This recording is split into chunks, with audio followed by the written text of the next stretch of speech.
Welcome to lesson 2 of Money and Marriage, your family's money history.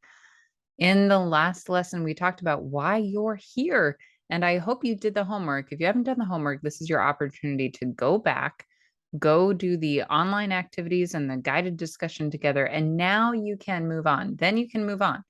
If you have not done your homework, go back and do it.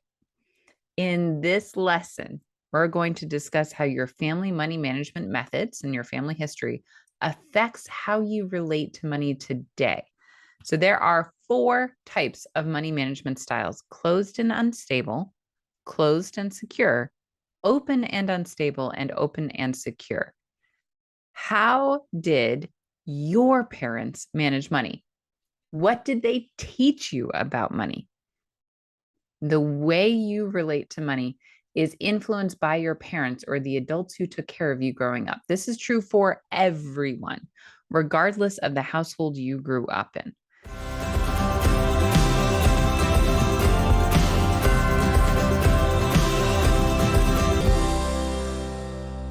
Let me tell you about one of my coaching clients. Ani and Robert came to me later in life. They had been married 25, maybe 30 years. Ani was the carefree spender. She never saw a cause that she didn't want to support. I mean, she was spending money like wildly. And I don't really mean that wildly. I mean that she really loved people and she showed her love by spending money on them. In the beginning of the COVID pandemic, she picked up supporting 4 families who had lost their jobs. 4 families. Robert, on the other hand, is the planned saver. They kept their finances separate because it was frequently a cause of arguments. They had no retirement savings when they came to me because they kept their finances separate. Ani owned a company, and every year when it came to paying taxes, Robert would take the money out of his savings or their retirement account and pay off her taxes. It was a point of contention and a point of resentment. When they came to me and we discussed everything and we uncovered everything, we ended up diving right into their backgrounds. We dove into their backgrounds. Robert's parents were the open communicators about money, and they made sure to save for the future. They were open and secure. They had a plan for their finances and they talked about money. Ani's parents, on the other hand, were not like that. Her parents were immigrants. Her father worked hard to provide, but her mother had bigger taste than their income would allow. She really liked fancy things. She constantly ran around town to borrow money to buy stuff. So she racked up debt like she literally was not going to live tomorrow. She just loved stuff. And Ani would tell me she had champagne taste on a beer budget. That's what she said. So Ani and her siblings learned to borrow instead of save. They were with their mom most of the time. And so they saw this behavior, and each of them went through life just racking up debt, Ani included. Ani grew up in an open and unstable environment. She learned to have this tension with money. She learned that money was something to talk about, to fight about. Money was something that was relational. Money was something that was full of anxiety and stress, and grew up thinking that her self-worth was tied up with money. Her self-worth suffered along with her spending habits. She felt like she wasn't worth much because she couldn't save much. As time went on, as the months grew into years, Ani kept overspending her income and Robert kept bailing her out with the money he saved. There are many things that are wrong with that, but we're just going to talk about the relational aspect. I want you to take away how each of their family money histories and money management methods affected them. Robert and Ani, how their individual relationships with money and their relationships with each other suffered because they didn't address their histories. Now, Ani and Robert's story isn't uncommon, just so you know. I see it all the time. And when I meet with people, I'm not judging them like this. I see people from all different backgrounds, and I have one of those horrible backgrounds myself. Some I shouldn't say horrible, just an unhealthy relationship with money. I came from that and it affected me. I had to go through all of this myself. That's why it's so easy for me to talk about. We all learned something about money from our parents. Some learn healthy habits, while other people learn to spend without limits or to hoard every last penny and never have fun. Some of us only feel secure when we see that bank account number grow. Others don't check their bank account at all. If you didn't hear any talk about money growing up, but you felt tension grip the room when bills came in, you learned something. If you heard your parents talk about money with smiles and laughter, you learned something. If you didn't ever see them pay bills or hear them talk about money at all, you learned, well, well, you didn't learn that much. Not enough. You didn't learn enough.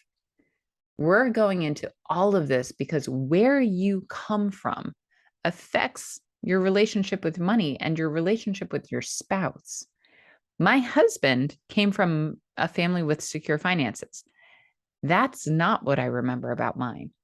It took us years to learn how to be a team. It took my husband and I years to learn how to be a team and work together. It's a constant work in progress, but we're pretty okay at it now. We're pretty good at it now. In the beginning of our relationship, right after we were married and we joined our finances, I felt super insecure about our finances. He didn't see a problem at all. I was stressed and anxious. He hasn't been stressed about money in his life. The only stress he has about money is when I externalize my stress and I make him stressed about money. So if that resonates with you, I'm here for you. All of this created a lot of tension in our relationship early on in our marriage until we learned how to communicate about our money together. So we figured out a system that worked, and that's what you're going to be learning here. That's what we're doing in this whole course. This lesson and the next 8 lessons will skip you through the 5 years it took us to figure out how to get on the same financial page. And I'm a financial coach. We had to unpack our backgrounds first. Your family's history and historical attitude toward money could be the one reason you feel the way you do about money. You're either doing the same thing they did, or you're trying to do the exact opposite.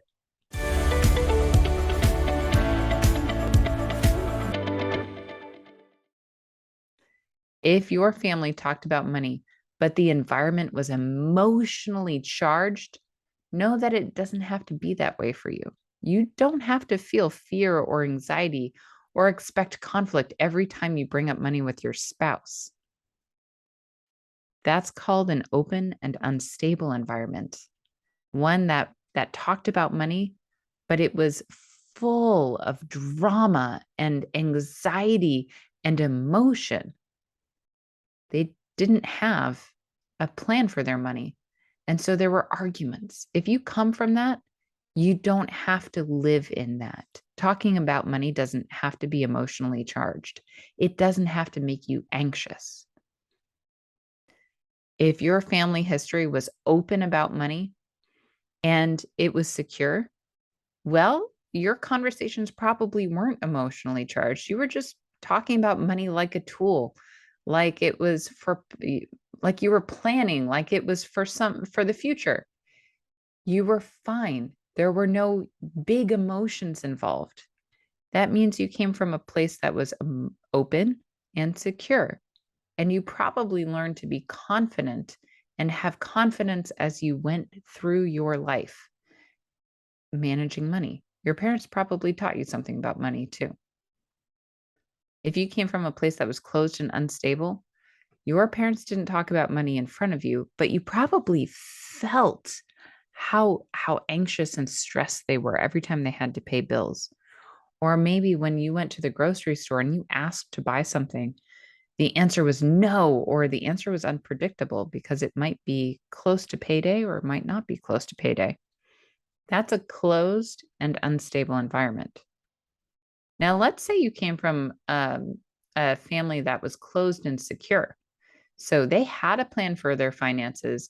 They were following a budget, but they just didn't talk about it. They didn't talk to you about it. Or maybe just one of your parents handled the finances and they didn't teach you about it.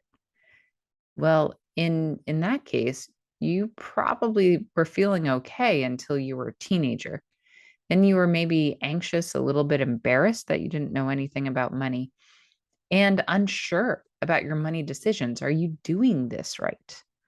Is this how you spend money? Is this okay? Is this an okay amount? How do you budget?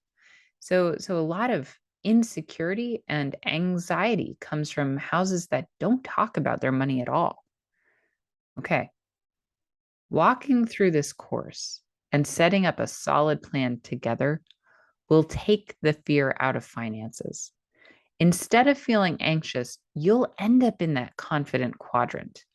Instead of fear, you'll look forward to it. No, I mean it. I mean it.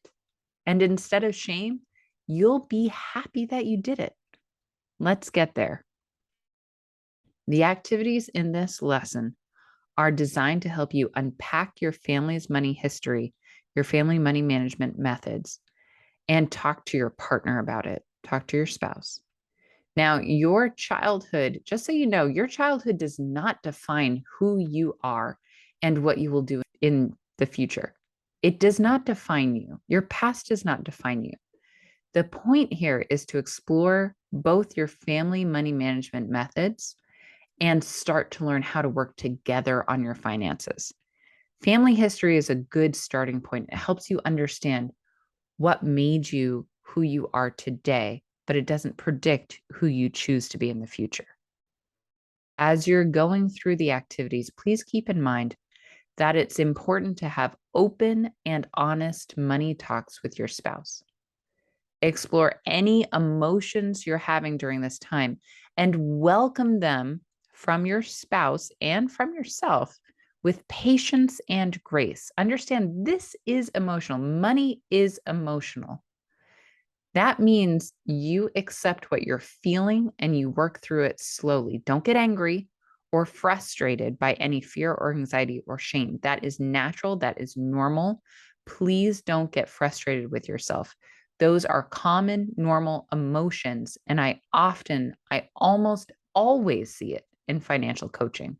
So don't be frustrated if you get overwhelmed or if you don't understand your partner, too. Okay. You deserve a relationship that's open and secure about finances. Be patient with each other. This could be hard, but you'll get through it. You will. You'll get through it.